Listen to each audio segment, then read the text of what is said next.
That's fine. Okay, so what I'm going to do, I want to talk and use you as an example about setting the club. Okay, so this is something that we're trying to work on, and I want to sort of, you do it, and then I'll sort of talk about some of the positions that are happening. So if you get set to the ball for me, Mark, then.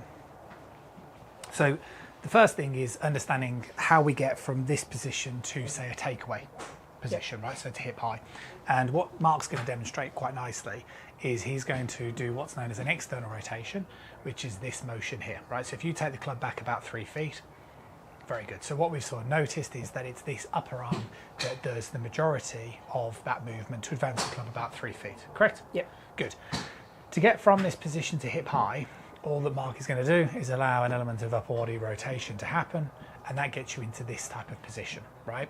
Now, the next position, which is what we haven't quite sort of got completely under control, is how we get from this position when the club is parallel to a position when the left arm is parallel, right? Yeah. Now to you, it just feels more like an arm lift. Exactly, yeah. But what is happening is more external, sorry, Mark, so more external rotation, okay, and an element of what's going to be known as abduction of the arm, which is the lift for you, right?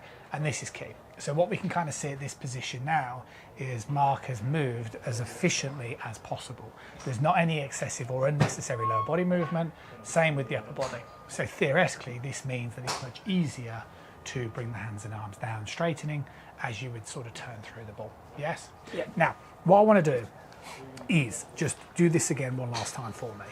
Now, one of the big misconceptions is, I would say, cause and effect, right? So pause at hip high, so the first takeaway position, really good. So at this stage, Mark would have done a little bit of wrist hinge, okay, quite naturally. But what will happen now is for Mark, we know to advance the club from this position to the next position, the right arm will move a little bit away, there'll be some external, but also this right arm will be doing a little bit more sort of bending. What I'm trying to say is, what you want to really avoid is any wrists. Yes? Yep. Okay, so you want to keep the wrist movement to the bare minimum. What you'll find will happen, sorry Mark, if you stand opposite me for a sec, is once I've done this bit, okay, and then from here, I do this bit, so my right arm will also bend a little bit, that is going to naturally create an element of wrist cock. There is absolutely no benefit to consciously creating a wrist cock, because all that will happen is you'll end up with a cupping in the wrist position. Happy? Good. Very good.